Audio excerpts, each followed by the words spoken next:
is breathing so hard? Is it someone? Or who is breathing so hard? So, ¿Qué pasa? Ahí está bien. Just move it, yeah, a little bit. Can you hear me properly now? A ver, no, but breathe. No, but you're breathing with the mouth or with the nose? I always breathe with the mouth. Mouth breather. What can I do? Okay, but now breathe. That's not how you breathe. No, breathe normal. Oh no, it's just normal. Okay, it's fine. Okay. All right, guys, welcome to the Hunter's Quest podcast. This is Hunter. I'm here with Pedro de AMPUERO. Hello, how are you? Good. And Samuel MUNOZ. Hello. And we've been hunting together all week in Spain. And this was different from any like normal. First of all, this is my first international hunt. I've hunted in Mexico, but this is my first like real international hunt. I really wanted to get a sense of y'all's culture. And I feel like I did. Like I didn't feel like a paid or like your typical client that you might have, Samuel. Like I felt like I was just like one of the boys hanging out with you guys and had a great time. Yeah, I agree. Like when you told me that let's do something, there are many things to do in Spain, but Well, first of all, let's back up because we did a podcast together, and then you asked me or you invited me to come over, and I was like, "Be careful, man! Like I'll do it." I regret big time now. Did you think I was actually going to do it? Yep. I don't know. Like I'm not sure. Like, but like when I think I really enjoy when people come over and they experience the side of our world and how we do things and all that. So I really enjoy showing up. Yeah. I don't know, like. And you guys took good care of me, and so anyway, you invited me over. I said yes. Was able to do it. I'm super glad. We started planning this. I don't know. We started talking about it like last year, I guess, but it wasn't too bad. It was a little easier because I could borrow your rifle, but we can get more into those details and stuff if you want. But then we met. So I just want to mention real quick. So the way it works over here in Spain. I want Samuel can talk on this because Samuel is our professional guide. He works for he is Casa Planeta. I am Casa Planeta. Yeah. It was founded by my grandfather. Okay. Then my father carried on with the business, and I am working on the business. So you're third generation. I am third generation right now, yes. And are you guys that whole time like on the same hunting grounds, more or less? Yes and no. Every year we rent new hunting areas, but of course I have been hunting in the same area since I was born. So I know some areas really well. Okay. And you're 24 years old and you've been single. He's single. And a very good boy, ladies. He's a good boy. Yeah, that's right. No, we had a great time hunting together, man. So you've been literally running around these spots since you were a kid. Yeah, that's right. I started hunting since I was a baby. Yeah. I shot my first animal when I was 5 years old, something that it looks crazy nowadays. Yeah. So, yeah. And he's humble, but he knows where probably every animal is on every hillside. Yeah, and you guys are hunting how many days a year? Well, I think I was speaking with Hunter the other day, and I think last year I hunted over 250 days. Okay. More or less. Yeah, because the season here is all year round, so like it's a long season. Yeah. So And one of you guys explained to me a little bit about the tags too, because it's totally different in America. Samuel, you were telling me about the other day how the towns get tags, and then go ahead, tell me how you guys do it. in Spain, there are two systems. You can get tags through the government. Yeah. Okay, you can go to a national park, you buy it as a professional guide. You can rent a hunting estate that you rent, you manage, you take care of. And also there are some private areas. So there are a few ways to get tags here in Spain. Of course, local people also hunt animals, but it's not like in America that everyone has the right to shoot animals. America, I would say, you have more freedom to hunt, and it's easier for the people. Here, it's more private and more professionalized, the sector. Okay, we don't have that, the amount of land that you guys have. Right. So the amount of people and the pressure that we have, you need to control it. Yeah. So there is no way to have public land because the pressure will be so hard Yeah. There's that just there will be no way animals less left. land and more people. Yeah. That being said, I think like the populations of animals that we have it's pretty big in general. Like the Yeah. amount of animals that we have and how things are managed, Yeah. we are So- pretty proud of. All right, so now we know Samuel a little bit, and we'll talk more to him. But basically, companies like Casa Planeta will work with local governments or people to acquire the tags, and then you guys basically sell them to clients, European, American, whoever, and then so we go. So you guys check out Casa Planeta if you guys are interested in doing. You guys do ibex, they do everything from red stag, chamois, obviously roebuck. So. But going back to what you were talking about, why did you decide to? Because a lot of people go to Spain to hunt the ibex. It's big, it's impressive. Just real quick, you were talking about why we decided to do it like this. Yeah, so I think the ibex is probably the number one by far animal that we have here in Spain, and it's the most beautiful looking trophies. But I like to see not just the species, and two of my favorite parts of Spain are the Cantabrian Mountains. I love, I think it's one of the most beautiful Gorgeous. mountain ranges you can hunt on. And at the same time, we love roebuck hunting. Yeah. And it's springtime. It's like the best time of the year for doing both. So I think, like, also it lines up very well with your guys' season. Yeah. During the spring, you guys don't have that much. You only have like black bears and turkeys. So it's like if you have time, because September is also a great time for Spain, but you guys have the elk, the mule deer in October, this and that. So you guys are pretty busy. But like during the springtime, Cantabrian chamois and roebuck, it was the perfect combination between mountain hunting and deer hunting in the forest. Yeah, we did. We got some diversity. Then we got to do a little bit of cool cultural stuff in between, which was fun. We can jump into that a little bit. So, but starting off, Samuel, tell me a little bit about where you decided to take us to look for chamois. Why? Or where? Yeah, like just tell me a little bit about the area, like what it's like, or why you decided to go there. I spoke with Pedro, and I have to be honest, here, depending the client, we can do different experiences. And when I spoke with Pedro, he told me that you were a real hunter, that you wanted to do Thanks. the best. You were a real hunter, and that you wanted to do a very wild hunt. So then we decided to sleep in the top of the mountain. I thought that would be a really good option with Pedro. And we decided that we wanted to take you to the highest part of the hunting area. That is really good now also, because now in summertime the grass is much better in the higher part of the mountain. So that is why we decided to take to the highest places. That was beautiful. Yeah, at the end there is like many different places, many different outfitters, and many different approaches to hunting. Yeah. So it's very important to know what people want. Exactly. So I know the type of hunting that you do, Yeah. the type of hunting that you were looking forward to do. So I was like, okay, I know this place, I know the other place. I think this could fit to your style. Exactly. I mean, we can do very easy hunts too, okay? As you saw, we saw Like you could take your dad or your kid on like exactly. a Of course. I mean, we can sleep in a very fancy hotel. We can shoot the chamois very close from the car. Yeah. You saw that. Yeah, we saw plenty bucks of like 50 meters exactly. from our. Yeah. But with you, we wanted to do a different experience. Yeah. Yeah, and I'm glad we did. So we came to the mountains are gorgeous.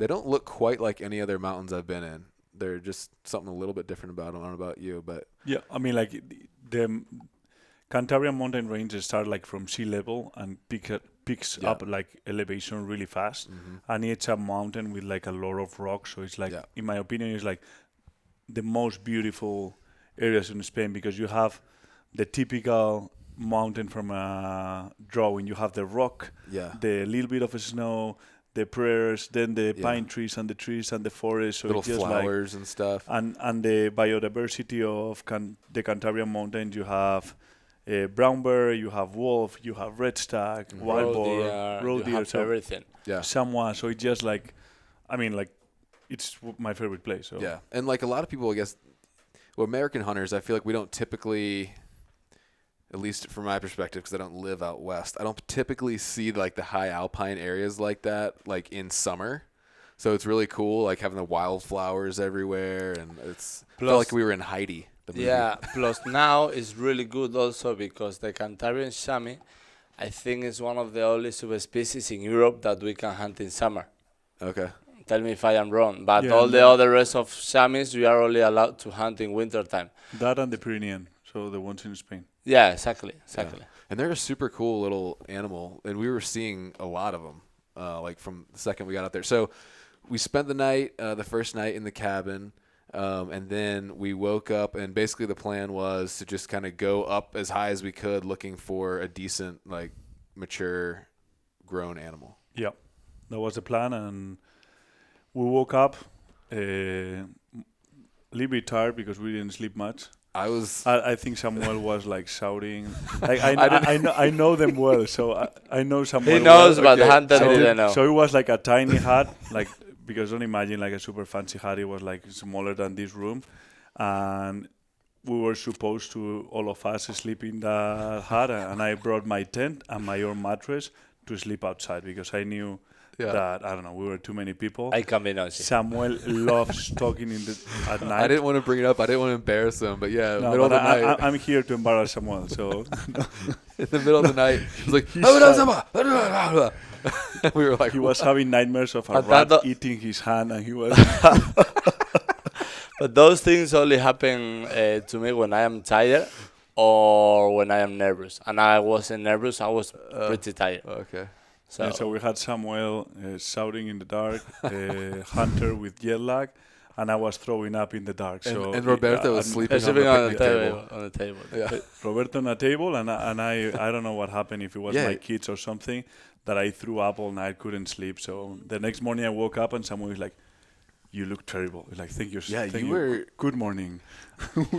I hadn't spent much It time was with you yet, so I didn't but like comparing how you look now to then, you were like pretty green, pale looking. It was terrible because when we shot the chamois, then we arrived to the animal, and Pedro was like, it's nice. So, what's wrong with him? Yeah, like at some It point. looks like Hunter's gonna be feeling weird or feeling that he shot a small animal or feeling that he didn't shoot the right animal because Pedro was like, yeah, it's nice, it's nice. Yeah, when I watched the Full footage of the shot, you're standing there filming it, and I was like, I shoot the animal, and then you're just like, I saw lots of hair. That's like, I was like, are you okay? Are you okay, Pedro? Like, imagine not sleeping at all in the tent, end up throwing up like at 4 a.m, waking up to a full day of hunting without having breakfast or eating anything. yeah. And Why I did you think not by- eat anything? Yeah, because I didn't Oh, want okay, to. yeah. I didn't want to bring it out again. So at some point, like when you saw the Samoa, between the heat, the sun, the physical Yeah. effort, Oh, and yeah. all that, I was Yeah, like, I reached a moment that is like, I don't give a fuck. I just crashed. I need like an apple, and that apple saved me because I needed like sugar or something. So Yeah. and especially like when you have the adrenaline of, because you were shooting, but Yeah. we are all as a team, and I get excited and all that. Yeah. But when you get all that adrenaline and you get an animal down, suddenly you are like, Yeah. relax. Yeah, because but all the pressure. Yeah. But I know you, and I know the way you act when we kill an animal is his natural. It's his natural thing, but he always get very excited. Oh wow, we kill it! He's always very excited. Yeah. If you have watched his videos, Yeah. always when he managed to kill an animal or to shoot an animal, he's super excited. Yeah. He's over the moon. But he was like, yeah, it's nice. Pedro, are you okay? What's wrong? I said, look, I'm feeling really bad. I don't have any power. Yeah. I just need to eat something. I Yeah. said, okay, yeah. He was white. Yeah, he was white. That's okay. Yeah, But I so- managed to survive the Yeah, day. So he it's survived. not And bad. that was the most hiking we did, probably of any other day. But anyway, yeah, we get in, we find one that looks good. He's bedded, and I've never seen a chamois until this day or maybe the night before. So I'm relying on you guys to kind of tell me, like, is this like a decent one or not? And so I'm kind of like unsure in the video. I'm like, are you okay? Should I do it? Should I do it? Like, are we good here? And you guys are like, yeah, he's good. He's good. And it was just it was early. It was the first day. It was like before noon, I think. But it was just like the perfect opportunity. It was a good animal. Like the lighting, the cameras were good. Everything was just nice. So it's just like, let's roll with it, Yeah, I think we have experience also like documenting hunts. So like if a really good opportunity appears, I You take think it. it was stupid not taking Plus- it because it was a great Samoa. Yeah. Yeah. We were on a great distance. We were set up. The cameras were rolling. He was broadside. Great It was light. perfect. Yeah. So he had a lot of Yeah. things. We could have done better trophy-wise, maybe, Yeah. or maybe not. Yeah. But also like getting that content Yeah. is not easy because we are 4 guys. We have Plus, equipment. And it wasn't the first chamois that we saw on the No, day. it wasn't. We passed plenty of them. We Yes. saw another someone really nice, but it was young that we didn't want to shoot. We saw another one very nice next to the cabin that we didn't want to shoot. And the week before I did the sun pre-scouting, I spot 2 chamois that were bigger.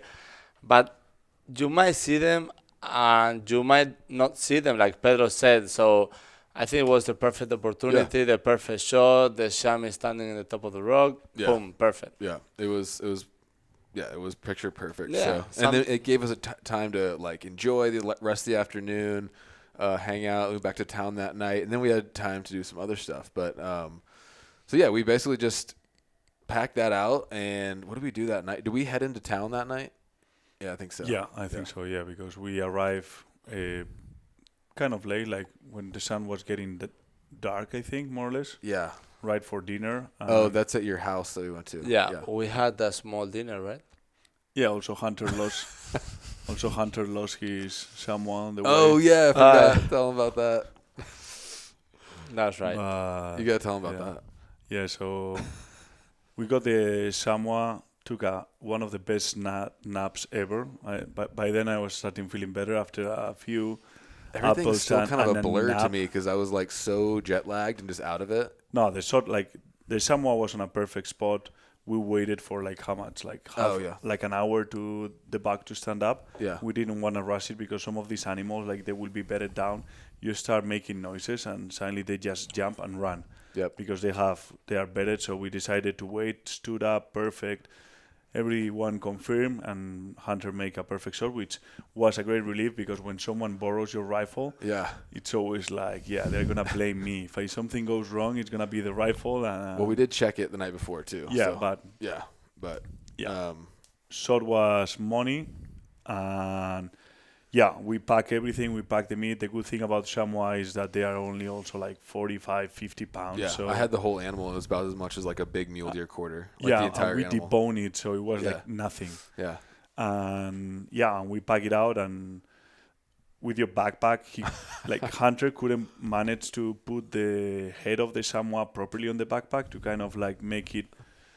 It was on there pretty Aesthetic-wise, good. look it good, like he was hanging. So he was so worried about losing the trophy that every 10 minutes he would look back to me and like, Pedro, is it still there? Like, yes, Hunter, it's still there.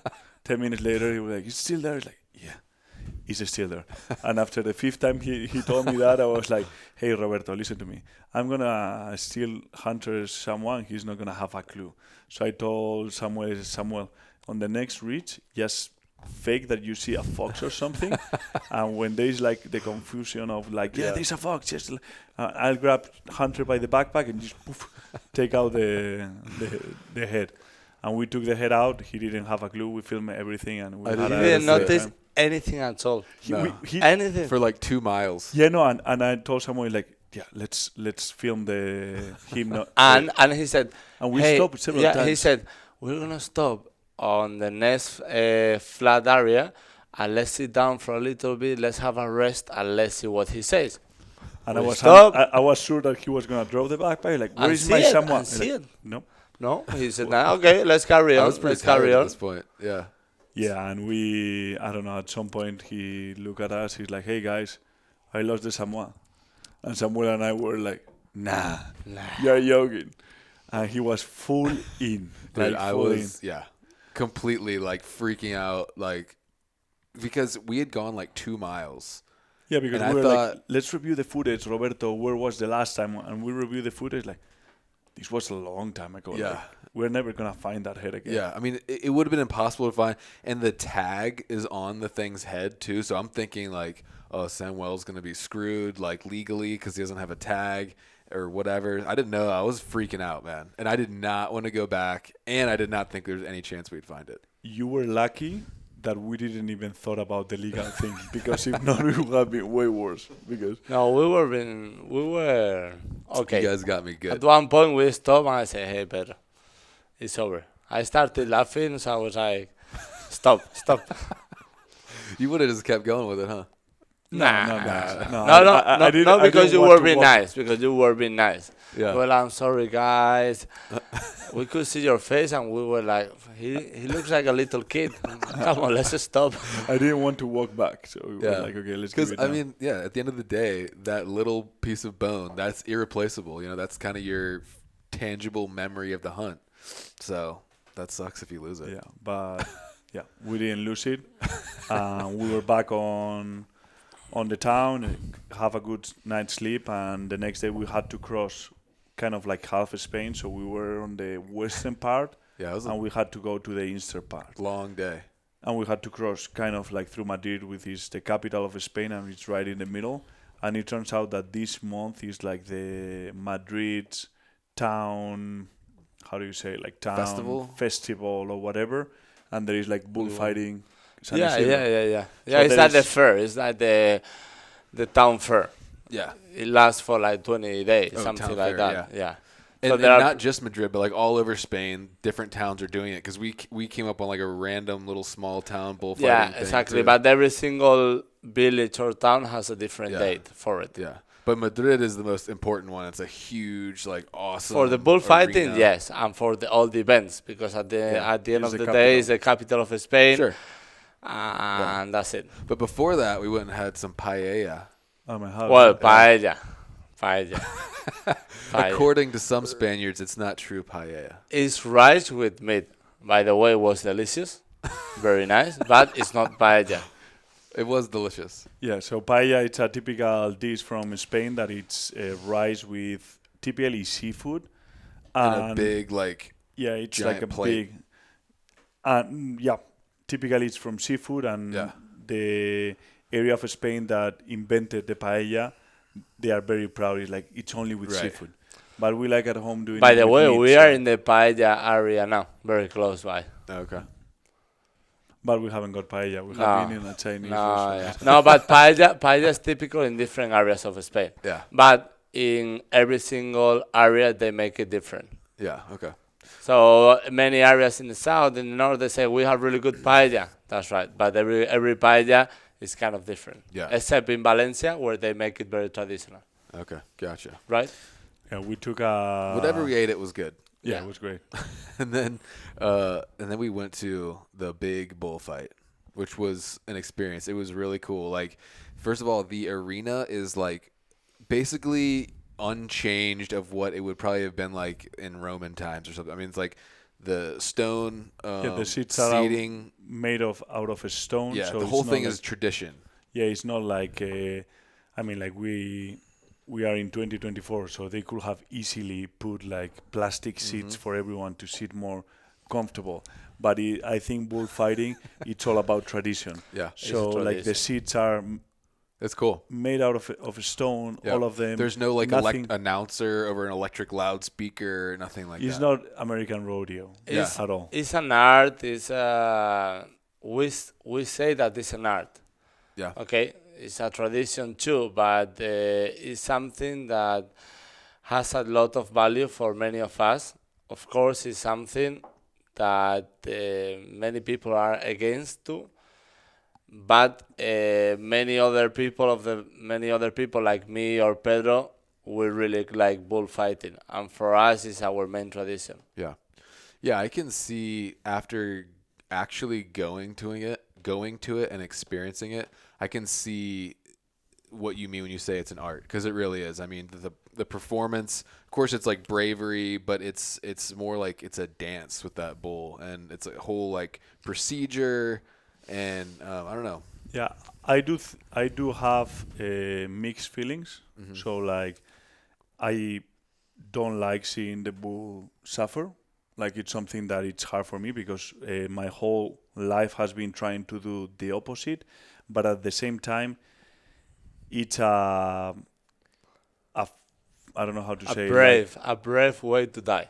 No, it's It's like a respectful way to Yeah, die, right? that's proving like how brave a bull is, how brave the bullfighter is, because like those bulls are no joke. Like Yeah. even from the arena, they look big, but when we stopped by and we saw one at sea level, Oh, yeah. at sea level, And like down level, that like they're- that one was smaller. The Yeah. one we saw very close was much smaller. was smaller than the one that Well, was. I'd mentioned this to you guys the way I saw it, which is something you guys are kind of touching on, which is that these cows are bred to die for human consumption. That's at the end of the day, almost unless you're in India, the cow is eventually going to die. It's going to be eaten and turned into shoes or whatever. That's right. This, like you said, is a celebration kind of their bravery, and it's not done on like an industrial scale. It's like a few bulls, and yes, they die, but it's like you said, it could be this or like a bullet to the head behind the barn. Like this is like almost they can go out fighting. It's like an honorable way to go. It's a celebration of their bravery. Well, bullfighting is like Pedro comes from the north, but I come from the south of Spain. Where I live, we have plenty of bulls and cow for bullfighting. Yeah. We have that breed. But the thing is that they live in open areas. They live in really good conditions. It's not like industrial farming that the cows and the Yeah. bulls live in 1 square meter. Yeah. No, here they live in a free area, feeding, resting, breathing, and the thing is that it's too expensive to breed this animal if it's not for bullfighting, because Yeah. the meat is good, but it's too expensive. It's not a meat cow. Exactly, it's Right, not a meat It's made cow. for a purpose. Yeah. Exactly, it's made for this Right. purpose. Yeah. And yeah. Anyway, I thought it was really cool. I enjoyed it. I think there's a lot of parallels in there to hunting, just culturally and stuff. But and you guys were also explaining to me, it's in the same way that hunting, from an outsider's perspective, can be boiled down to, oh, you just like that moment of killing. You like killing the animal.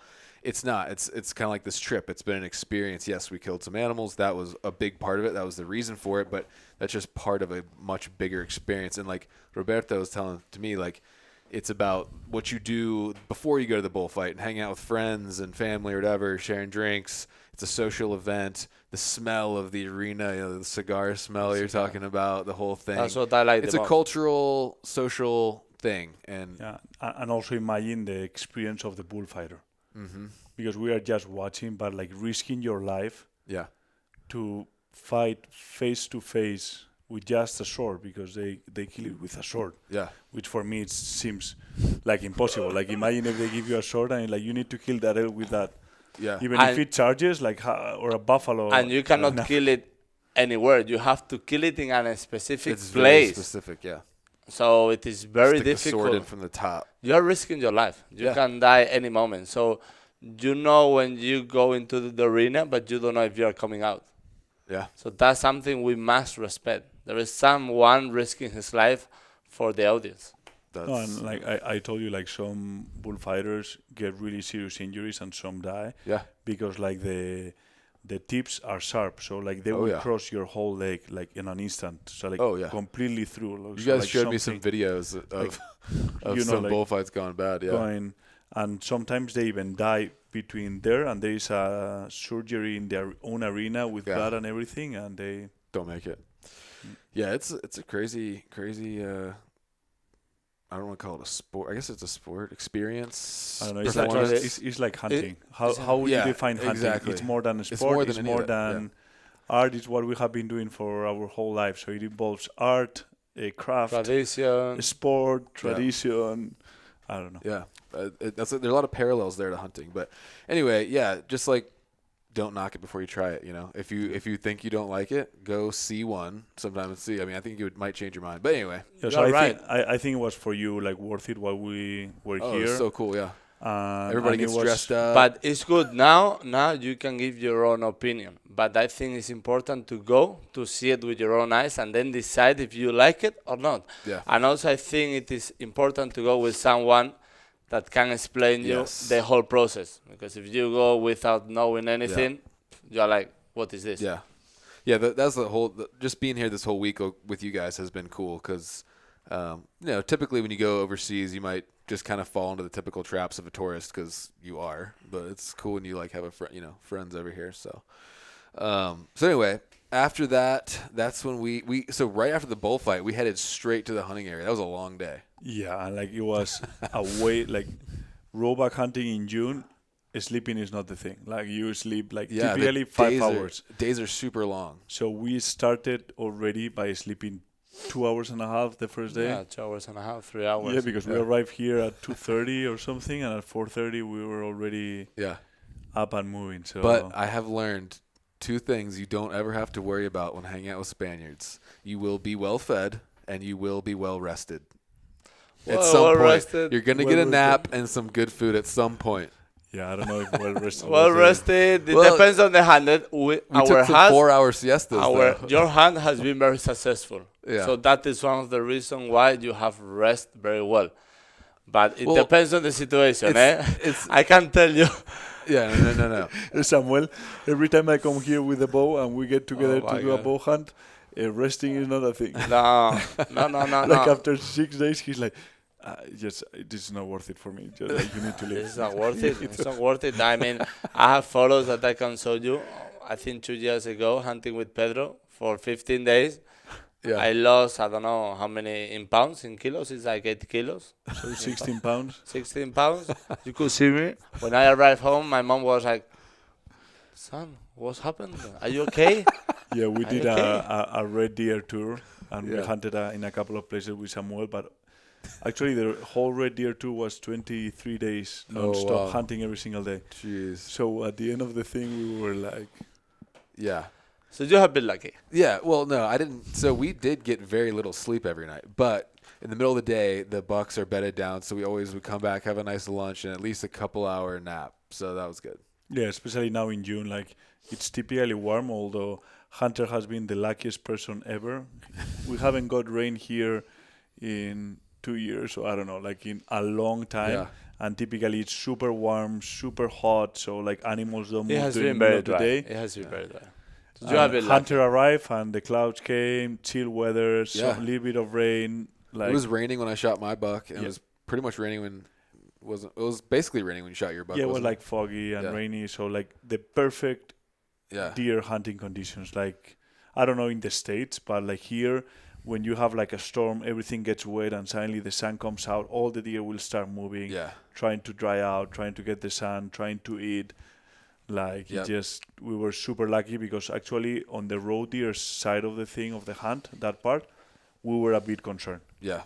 Yeah, because like this is apparently the most challenging time of the year to hunt. It's the worst time of the year to hunt roebuck. Yeah. Roebuck, because the does are having the little ones, the males are not with the females. Yeah. There is a lot of food inside the forest. Actually, there's more food inside the forest this time of the year than outside. Plus, the cereals are very high. Yeah. So it is the grain. Yeah, the grain in the fields. Yeah. So they were a little bit like, okay, we got the chamois, but hunter might be a little harder to get the roebuck. But no, we had some good weather. But okay, so I don't know even what happened. I think like the first what we did.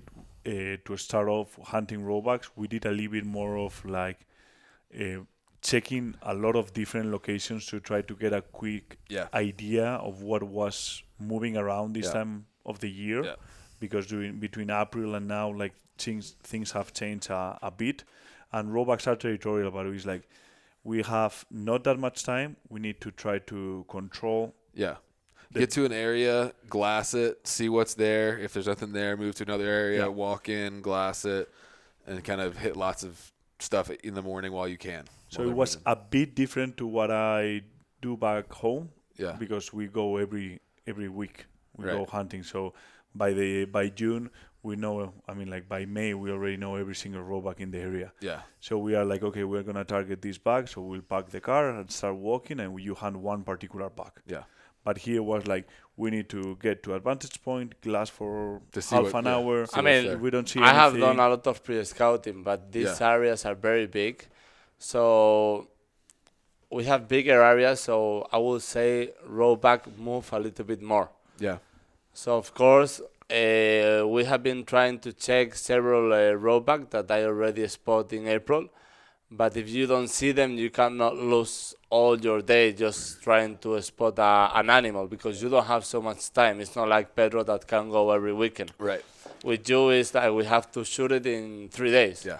So we have to try to cover as much ground as possible. Sure. And I just wanted to mention, too, I forgot to mention, we've been talking about a lot how, so roebuck is kind of the, I don't know how you say it, but it's I don't want to say it's the equivalent of the whitetail in America, but culturally it's kind of concurrent. Like the species that most Spanish young men start hunting, besides wild boar, is roebuck. And like it's just kind of like, I guess when you get into some of the bigger mountain species, that's more like, I guess, more advanced hunters, or I don't know, more well-to-do hunters or something. But the roebuck is kind of like the classic Spanish hunting species to start. Like, would you say? Yeah. So depending on the area, but what I would say is like in Europe, roebuck will be the stalker's school. Yeah. You find roebucks in every country in Europe, all the way to Scotland, the UK, Ireland, like Spain, France, Germany, like It's the deer of Europe. Hungary, like all over, and it actually goes all the way to Russia. So there is roebucks everywhere. Yeah. The population of roebucks is big in many areas. So most Americans, your ancestors, were hunting roebucks. Yeah. No, it's true. Yeah. And it's an animal that the season is kind of opposite to other animals. So the whole spring, the only animal that have antlers because of their process on it's the roebucks.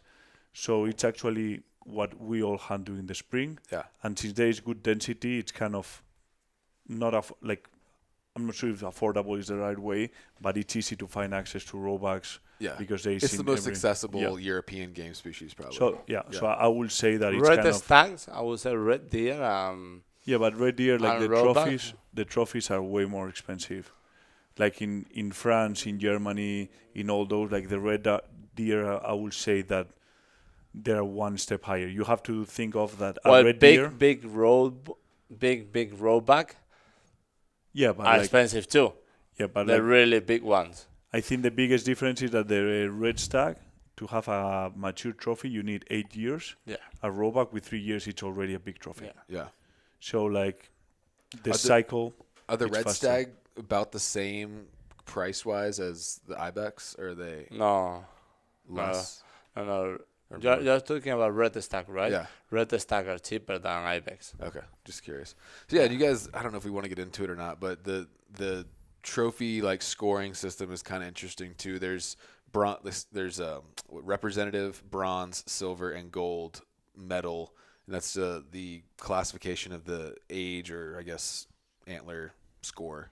Yeah, so it's the measuring system. It's a little bit more complicated. I would say that just the SCI measurement, that is just like the length of the tines and the diameter of the bases. Here there is a lot of like beauty scores of like how wide it is. It's like the our Boone spread. and Crockett. Yeah, that is like way more. Similar. It's quite similar. Also, for the roebuck, it's very important the weight. Yeah. I was explaining you before. For example, your roebuck, his head was very big, and Pedro, where he hunts his roebucks, they are smaller. Yeah. The body, the head.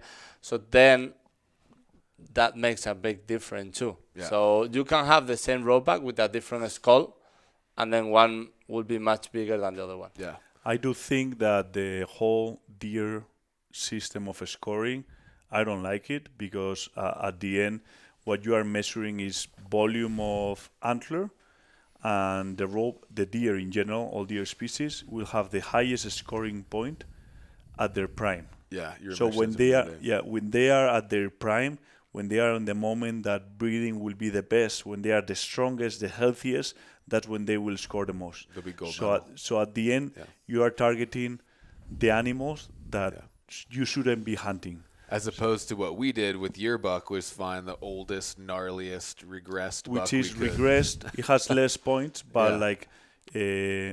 it's true that deer species is very hard to count the age on the scoring system because it's very hard. It's not like, but I think like the scoring system of the ibex, the samoa, and all that is way better because the older the animal gets, the more age rings it's Even gonna if it have. regresses, No, it never regresses. It always gets right. bigger. Yeah. So But the older breaks off or something. the older it gets, it's better. That's right. But also, there is something that I like from these systems is what we were talking about the other day.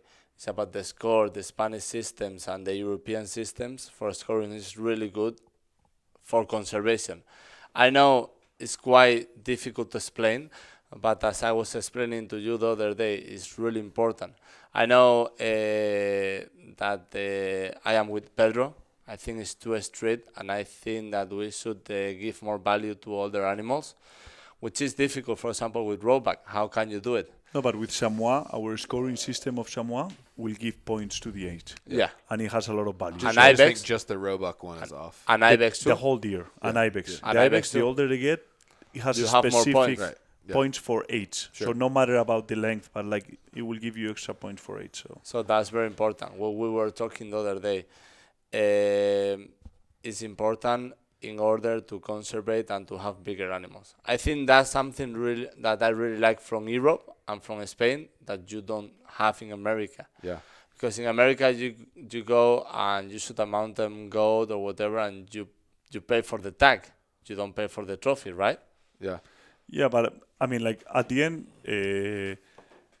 I think there is two ways of doing management of areas. You can either shoot really old animals and really young, and just trying to keep the age class in the middle, the best ones. That's very typical what they do in Germany. So they will shoot only animals that are on regression, Yeah. and all the younger ones will be the ones that are like too short, too thin. They don't look. They look like management. Yeah.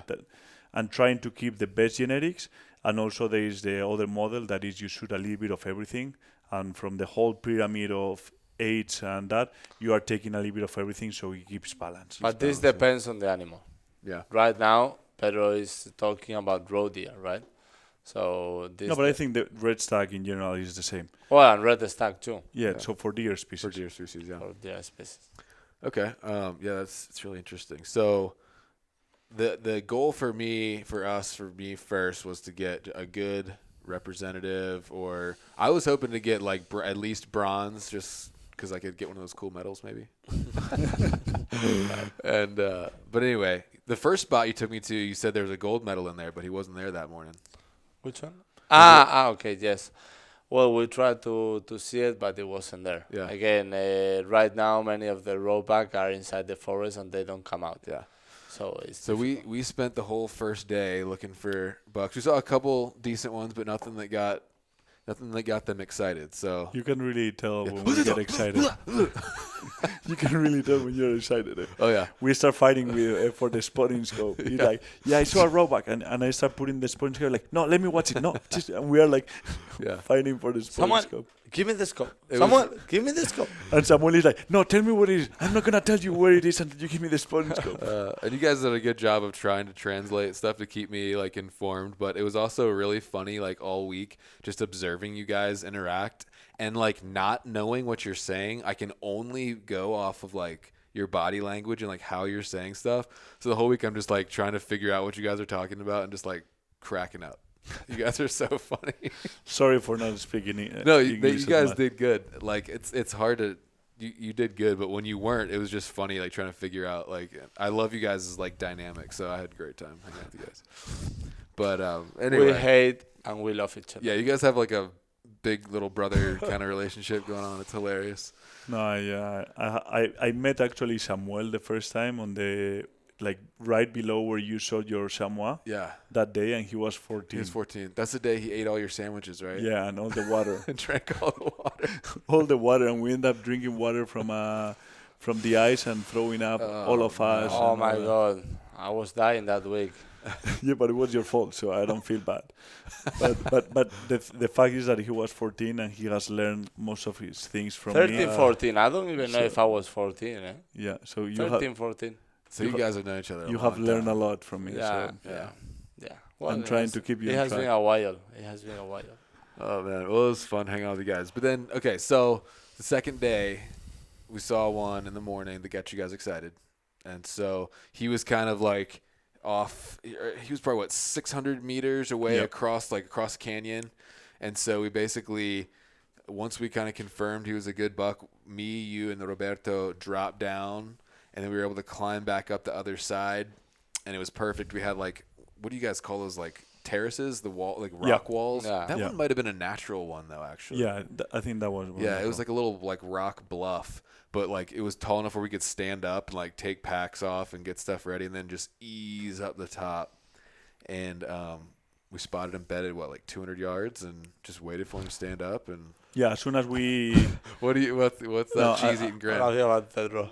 as soon as we spotted the bug, we have hunted together enough to know that the biggest mistake is losing sight of the animal. Yeah, Like actually, when you stalk animals, sometimes like we try to hide ourselves too much, and it's better to actually don't lose sight. And when the bug is just like distracted, get closer, Yeah. rather than hiding too much. Because the moment you lose sight of the animal, you are in trouble. Because you don't know if the animal is looking at you, if he heard something. If you are in open terrain, just walking closer, Yeah. and you see the animal like he feels something, you can stop, you can wait. Yeah. So that's why when we spotted that bug, it's like, Samuel, you need to sit down here, get to the highest advantage point That's right. as fast as possible while we drop, We- just in case we lose sight of it. We always try to get a point where we can cover as much ground as possible, just in case the animal moves. yeah, So we can say, hey, is there. So that's one of the reasons why I stay in the other side of the valley, checking and watching the animal. And it was a good idea because the animal, the roadback moved like 200-300 meters Yeah. from where we and he saw was it. bedded. It first. would have been hard to spot him. Yeah. Yeah, it will be hard. So, but with your help, we did. I'm trying to move it along a little bit because I want to get to everything. I know we got to be out of here pretty soon. But, so yeah, it was perfect. I got set up. He was 200 yards, started raining a little bit. We waited about, 30, 45 minutes before No, he I think stood it up. was more like 50. 50, Yeah. was it? Yeah. Okay. Close to was- an hour, I guess, then. Yeah. Yeah, I tried to slightly make him to stand up, but when the rollbacks don't want to stand up, is you cannot force it because it's like Yeah. the hares and all that, those tiny animals that they look at you, they don't move, and when they freak out, they start running. So you have high chances of the buck not standing up and giving you a shot. Yeah. That's right. So he's, But you did great. Like you Yeah. hold tight, yeah. bedded under the rain, Got waiting, set, yep. waiting, getting set Well, up. So We thought rifle hunting was very easy, right? I was going to get to that. Am I right or Yeah. wrong? I don't know. Yeah, Pedro was saying You can't rifle tell hunting me. is very easy. But, so the thing stands up, and I'm gonna have so It many was- haters now. we'll get in there. It's perfect on the video. You can see him chewing his cud, and then he starts licking his lips, and then he gets up, and then pretty perfect shot.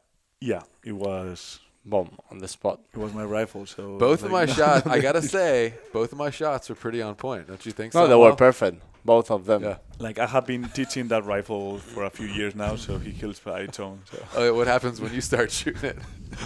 we have a tough relationship. So anyway, yeah, Yeah, no. beautiful. Yeah, and it was like worked the typical, most traditional. Yeah, the Back ideal that you- shape of the antlers. So it's like 6 point, wide, nice, thick, beautiful. like mature your typical buck. like 8-point, like to his ears, Yeah. whitetail. And also like the setup was great because we were able to sneak. The back was bedded, Yeah. lay out the cameras, bed down, have a Sometimes, solid rest. at- sometimes it's not about the trophy. Sometimes it's about the situation, Yeah. the spot. It was perfect. Mm-hmm. I think it was ideal. The stalk, you made a perfect stalk. So then, at that moment before shooting, I spot another 2 bucks that I told Pedro, Yeah. I'm checking another 2. Okay, and I spot one that it was the same size or probably a little bit bigger. But then me and Pedro, we both decided, look, it's not worth it. We Yeah. are in a really good position to shoot this back. Let's kill this one. Better a bird in hand than Than Two in the thousand. bush. Yeah, that's right. But that, yeah. no, and like yeah, and the setup was perfect. That one of my biggest concerns was capturing the moment properly. Yeah. And typically rollbacks, they are always you shoot them either walking towards the forest at very low light. Yeah. You don't have time to set up, so that was completely the opposite. We Yeah. have the whole time in the world. Both Great the animals I light. shot were like that. just Yeah, like pretty much waiting for perfect. an hour, prone position, 200 yards, which is a great distance because these animals, like the chest is like 10 inches, so like you need, they are tiny. Yeah, Yeah, you really have pretty to close. put the bullets inside something like this. Nothing. Yeah. If you're watching, I'm checking to make sure we're still rolling and checking the battery. That's why I keep leaning over like that. Yeah, he told me to do that, but he doesn't trust I don't trust my Pedro. judgment. It's that paranoid thing, man. I've had too many great conversations. Well, I've lost a couple. Anyway. So yeah, and then plus we wanted to find a cool buck for you as well. So this gave us some time, and it was perfect situation. I mean, and you never know. You could have missed the shot. The buck could have run away, but like in hunting, everything can happen. Yep. And how many other bucks that size we have seen the whole week? Yeah. Good point. None. Yeah. That was the biggest. Yeah. So it's like no, it's not that we regret. It's like no, we saw. No, it's perfect. Yeah. Well, we hunt for 2 days only. That's right. We could have carry on, but I think that it was a perfect buck for you. Perfect shape, everything perfect. So I think it was ideal. Sometimes, as we said, it's not about the trophy side. It's that it was the perfect big animal, perfect, nice. Are you happy? Oh yeah, totally. So Yeah. that's it. Yeah, That's he's a great thing. buck. Yep. So we got up. You guys, and I found out you guys are like, you guys take your trophy pictures to the next level of professionalism. I don't know. We have Samuel's. Is that this? Samuel mobile phone. Although I gotta Trophy. say, Samuel takes some pretty good photos. Yeah, but he's with the mobile phone thing, and we are with the big cameras. Yeah. And then I brought along one of those disposable cameras just for fun, so to get some snaps. So we had like mobile phone, disposable. I like Pedro's photos because he really respects the animals in all his photos. It's something I have to say. It's not because he's here, but I take the photos in a different way because in all my photos I respect the animal. I try to take a clean photo, showing the respect to the animal, but of course also I try to focus on the trophy. Sure. Pedro focus 100% on the animal, on the shape, the everything, feeling. on the feeling. Yeah, it's a different way of taking photos, so that's why. That's one of the reasons why we fight a lot. Because your trophy photo styles. We have different styles, but mixing both of them is perfect. The perfect combination, right? Yeah. Yeah, but we got some cool shots. The video. Yeah. It's awesome. Yeah. It's not that we filmed it, but it was like. I want to get perfect, you to translate like what you guys are saying on the background for me. I mean, that's hilarious. You and Roberto, or you and me? Yeah, I don't know. We talk so many things that I don't know. Who knows? He's gonna need a translator to. You're gonna need to send me the footage just in case we say something inappropriate. Yeah, probably Spanish. should. Yeah. I'll send you a rough cut, but yeah, no, we got that back, and we still had a couple more days left to hunt, and yeah, I wanted also to try some luck. So yeah, I'm glad we did. So yeah, we switched positions at that point. You took over the rifle, and so the buck we went to go hunt. Did you guys know about him before and decide that's kind of the one you wanted to go for? Pedro's. Yeah. Manolete. Yeah, Manolete. Manolete. Yeah, we spotted in April. Well, I didn't spot him. Manolo but did. One of my main guys, Manolo, that he's not here, but he always comes with me. And he's a good friend of mine. Like I've hunted with him like a bunch of times. He's one of your gamekeepers? Yeah. Or? No, he's a hunting guy. Really good. He's like my father. He has been guiding for us since I am very little. Yeah. So I have learned a lot from him too. And he's the one who spotted that animal. Okay. He spotted that buck and he told me, Samuel, there is a very, very old buck there. We have to shoot it. I don't know if he's even dead. He told me. He told Pedro, he's so old that I don't even know if the buck is still alive. So then that is why we focused. Did he know his leg was broken already when he saw it? No. When he saw it, he told me that when he saw it, he saw the buck inside the forest. So maybe also, he didn't notice that because the broken leg, I think it was not fresh. Yeah. And this thing, like a typical old buck, was living in like thick, deep kind of. He wasn't just like out in the field like chilling. No. Like he was in some thick, nasty stuff. It was almost like coos deer hunting a little bit. Yeah, like it reminded me a little bit to that. And one of the things that I think it's like on every species, like we have grown up. Yeah, I hunted my first roebuck when I was 7, so it's Yeah. like I have hunted roebucks all my life. I have, I don't know, many roebucks because we hunt a bunch every season because Yeah. it's not like the government give you one tag. Like we are lucky and we have access to shoot quite a few every season. So after hunting a lot of them, we are not looking that much for the perfect, Right. beautiful animal that is kind of like one more, Yeah. but something that it's different. Yeah. That it's either all or mean or We you know, look like for a roebuck with character. Yeah. That's what we were looking for. And Pedro told me, I don't want to shoot a very big bag, but that is still on his prime. Yeah. I want to shoot a very old bag or something with character. Yeah. So I say, hey, this is the bag. we have the right bag for you. Manolete is the bag. And it's good for you too because your typical client doesn't want an old regressed, Of course, jacked because- up No, deer. there were several clients that actually refused to shoot Yeah, that one, bag. one of the Okay. client, he told my guide, I don't want to shoot it. Yeah. It's cool, but I want to shoot something very big. Yeah. I mean, for us, this trophy is worth it a lot more than a big trophy, right? Yeah. And it was on a like roebucks are very territorial, so like he was living on a tiny Yeah, area. about 20 to 25 acres. But it was his like area. like a mountain Yeah, that like a had little- one of the side was full oak trees, the other side were terraces with bushes, and the other side was like open prairie. Yeah.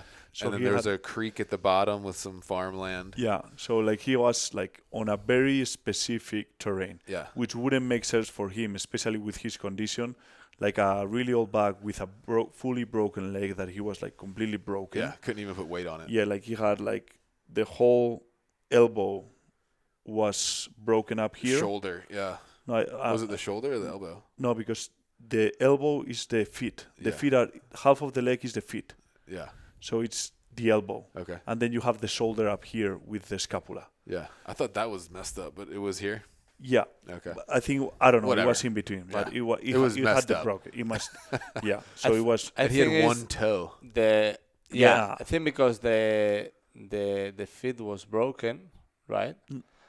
No? I'm pretty sure that here there is a lot of Fences. fences, and I'm pretty sure that is the typical injury of a bug that gets inside a fence, start twisting, and Broke his leg to get out. broke one of the fingers because of the fence, and with one of those twists probably broke the bone, but didn't have an injury of like a shot Yeah. of like an impact that Yeah. got into the vitals. Anyway, he was in bad shape. Also, it's not the typical bike that will try to go to other Right. territories. Right, he right. was like on his spot. He's in his spot. He's Don't not mess going anywhere. around, move around. Yeah. I know my few spots. I have been living here Yeah. for 10 years or whatever, Yeah. and I have been doing fine. But as soon as we analyze the area, Samuel and I, we all look at each other like, he's in trouble. It's Oh, like, we're yeah. gonna. It's a tiny area. Well, I was scared because I didn't know if the roebuck was there. But the one we spot the roebuck, I knew I knew it was dead. Yeah, I had the feeling too. I was like, because again, I'm not faulting you guys, but like you guys are talking a lot. I can tell you're planning, talking about stuff a lot. I get probably 15% of it, 10% maybe. So, but I knew eventually I figured out that Pedro had, set his sight on this buck, and we knew where it lived, and like we're not gonna get off this thing till it's dead. Yeah, and I love hunting a particular animal Yeah, rather than walking which was around. cool to watch. It's like, okay, because it's like solving a puzzle. It's like we're not gonna just walk to try to look for a roebuck. We're gonna solve the puzzle, try to figure out where he lives, and in 2 or 3 days, try to make Yeah. it happen. That's And hunting. when, you know? and when Samuel spotted it for the first time, I said, I this was is the like, one. This is the one. This is the one. I told you, this is the one. Don't even look at it because it's the one. yeah, he disappeared. He bed down on a great spot. We saw it better, and the same tactic. We left Samuel there with the point scope. You and I and Roberto Yep. dropped down to try to close the distance, and we messed up big time. I don't know what happened. Yeah, this was But the first morning, right? I'm confused now with the I'm time. so confused No, because we spent an afternoon. We didn't see anything. yeah, It was the morning after. yeah, The morning after. that we almost got him. Yeah. Yeah, so the morning after, yeah, he was better in a perfect spot. We got down. So basically, we circle around. We stalk Yeah. around the mountain to try to see. Because on the afternoon we said like, okay, let's wait on the oak trees, which we thought that it was gonna be his favorite spot, and nothing moved. So the next day is like, okay, we're gonna do early morning, kind of stalk around the whole mountain range, the whole knob. I don't know how you would you define that, because it's not a mountain. It's a hill, I guess. Yeah, I don't It's know, like a like big hill. Yeah. We're gonna circle around it and try to see if we see it. And once we see it and we confirm that the buck, Manolo's buck was still alive, it's like, okay, Yeah. we're gonna spend the rest of the days here and we're gonna close the deal. So the first stalk we saw him. He was bedded down by that old busted down house thing. I guess probably a sheepfold or something. But anyway, but we made a little bit too much noise, probably getting into position, and then the bushes were so high you couldn't get prone to get a shot. Yeah, when you're hunting an area that you don't know, you kind of see the terrain and you're like, okay, it's not bad. I think we can manage that. But we underestimated how thick those bushes are. It was really thick. And I'm always used to having my spotting scope and my tripod, and I love shooting out of the tripod because even if you cannot get into prone position, you can sit down, you can knee down, and you get way more height even with angles. But I left the spotting scope and my tripod with Samuel. So as soon as we got down there, and I like, damn, I don't know why I got super pissed off, because like, I don't know why I don't have my equipment. Why I left. You yelled at him on the phone. Yeah. I was like, I'm never going to leave you my spotting scope again. You bring your own spotting scope, your own tripod. I heard the word puto a lot. Yeah, I need to have my stuff, because I was like, I felt like I was like, I needed, like, and we messed up. You took too much confidence. That's the only thing. Yeah. Okay? It's true what Pedro is saying, but we saw it dead before shooting it because he was in a very good spot, bedding down. So you took too much confidence, but that is also nice. Yeah. No, it was Rifle hunting's easy. Rifle hunting is easy, right? Yes. We will blame Hunter. Maybe. No, and it's true that this time of the year everything is super dry and we were making way more noise than usual. Plus, you were very unlucky because when you arrived to the spot, the bushes were very high because just like 10 meters higher, there was a perfect spot. Yeah, flat, we saw that. with a very nice rock. We tried to get that to that spot later to figure out, and the bushes were like this. So anyway, we could have done better, but you were unlucky, and that's it. We are not perfect. We spooked him. But it was good because he gave us a longer story. But so the buck, it's this hill, the buck runs to the other side, and I told Samuel, run to the other side because it's going to go to the oak forest. Like, we're going to be able to spot it because, like, the terrain is not that big. Yeah. So Samuel rushed it over there. We are rushing it back for, and soon enough, he's like, I got it. Yeah. On top of the hill again. And Good old Samuel. Yeah, we sneak again quickly because in that oak trees, like, forest, it was kind of openish, but also like a buck is very small, so roebucks are very small. So we had a tiny window. I lay down, put the rifle, everything rolling. I was in position, like rolling on you. Roberto was on position. Yep. 280, so 310 yards, kind of like broadside, range. And I didn't see you get excited, and I was like, uh-oh. Yeah, like something felt weird. Yeah. Like I didn't hear the puff. I didn't see the buck dropping. Yeah. And a 6.5 PRC on this type of animals, it's kind of on the stronger side. Yeah. I would say. Yeah, so. both my kill shots, like, there was, like, stuff, like, blowing out the back. Like... But at least you have to hear the noise or something. We didn't Plus, see he anything. ran off. And he didn't look hurt. No. So it was really weird when we looked back at the footage. Yeah, because we checked the footage on the camera, and it's like, it was one of those videos that depending on what you want to see, you see it. And I could convince Hunter that it was a hit, and he could convince me that it wasn't a hit. So we were not sure what happened. And it was very important to know what happened because if the buck was wounded, we needed to go inside that forest and do whatever the hell we had to do to find it. But if it was not hit, we had to do the complete opposite. Don't even touch the area. Leave it alone. And the buck will it. be scared, but just like not knowing what happened. Yeah. So we went back to the home, put it on the computer, and that's when we saw that something went off. Like when I shot, there was kind of a tree covering a little bit the front leg. So I decided to shot kind of a little more towards the center. And I think I misjudged how the limbs of that tree, because the bullet does like just it deflected. It somehow. deflected on, I don't know which limb, but you could see like the bullet was suddenly way low, bounced all the way up, so it did like a very strange. Yeah, the vapor trail looked like it's going to go perfectly and hit the deer, and then it kind of disappears. There's some movement on the limb, and then you see like a bullet fragment like going straight up over the deer. Yeah, That's so weird. Very inconvenient. I lost trust of the whole team. It's like, no, Pedro, rifle hunting was easy. It's like, yeah, I know, like I fucked up in an hour twice. But it was only twice. It was good. It was good because sometimes, this is good for Pedro. Yeah, this no, good, I mean, this good, just to keep him down to, normal. Exactly. On my defense, I'm not going to say that I did not say that, but I did say that. I don't know what I did say that. But yeah, he did. But my way was like, it's not easy, but like if you don't rush it, like I don't know. Yeah, no, we get it. I mean, he spends most of his time chasing animals with a bow that have like never been killed with a bow. So he's used to more of a challenging hunt. I mean, that's fair to say. It's harder to stalk into an animal to 50 yards than it is 200. So, but yeah, you gotta. But still, you need to do things right. It's still gotta be done. Yeah. Yeah, So. and No, we didn't do it right. Maybe one day I'll be able to shoot rifles like me, but then you can teach me how to shoot a bow. No, but it was true that now we were pissed. On Pedro's defense, I know that the roe deers are very small.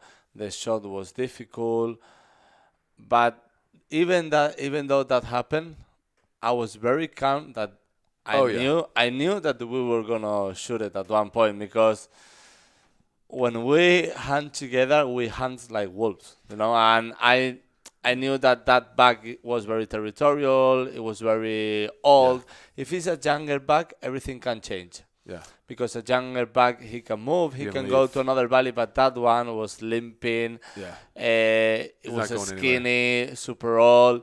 He had his place, so I knew he was gonna be there. And when Samuel and Pedro bite, they don't. We are like dogs or like wolves. Yeah. We bite, we don't. So no, I'm the same way. I knew he was going to die at some point. And I was actually when Pedro shot him, I was actually secretly hoping he wouldn't so we'd have more time to hunt. Yeah. But at the same time, I do think that we were extremely lucky because roebucks, suddenly they don't decide to move. They bed down. They move in a tiny in this room, and they don't move, and you don't see it in days. So the plan was like there was this hill, and we are like this afternoon it started raining and perfect weather. Like you have been the luckiest person ever. Like the weather was the most textbook. It wasn't cold, it wasn't windy, it was raining and stopping, so that's perfect for road. It's like the textbook most perfect afternoon you can hunt. Yeah. So we are like. I was saying this to you before. It reminds me a lot of blacktail, Columbia blacktail. Yeah, I need to do that hunt at some point. They love the rain. Anyway. And the hill, we are like, okay, we are gonna split.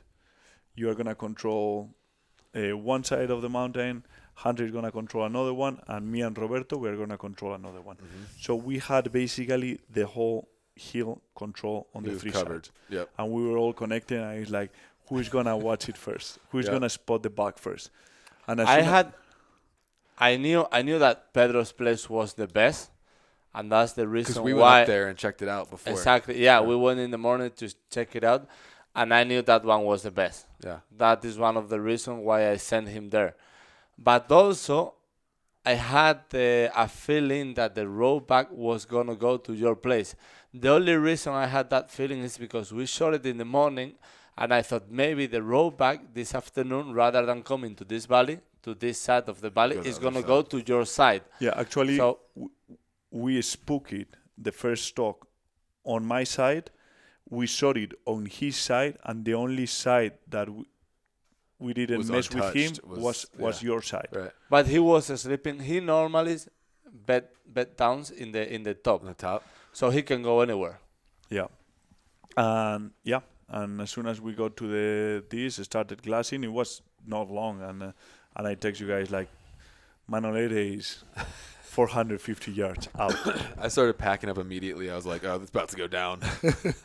and I said, like, it was still like 3 hours left of daylight, and I'm like, let's take it easy. Let's see what it does before rushing and moving and everything. I'm like, let's play it out nicely. And I even told Samuel, is like, I don't want to move, because if I move, the terrain is kind of thick where he was. As he said before, we never like to lose the eyes on the animal. So I told him, hey, stay there, wait, don't lose the animal. I will come around, I will go to your valley, I will find the spot to shoot it, and then once I have the spot and I see the animal, then you can come. But like that, we don't lose the animal at any moment. So that is why I came around from the other valley to not make any noise. Yep. I found the perfect spot at 200 yards, 220 yards more or less, and then that is when Pedro came there. And I actually even told you, it's like, I'm not sure if you should come, because I was worried. He told me because the face was so thick that you may try to go around to don't be seen, and you think that you have the back under control.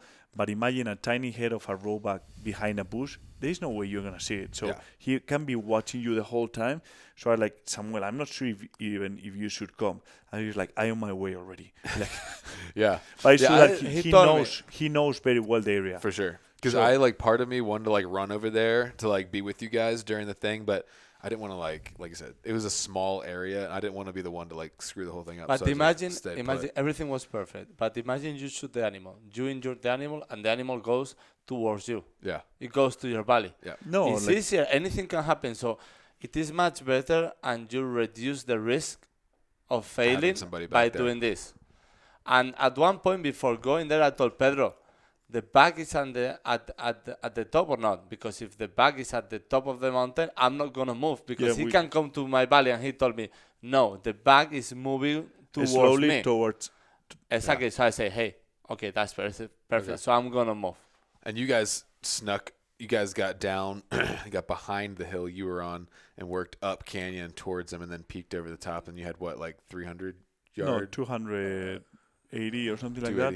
But we didn't move until Samuel was on position and got eyes on the back. Yeah. That way, because like, imagine like the back, I saw him feeding a lot, so I knew that he was gonna bed down.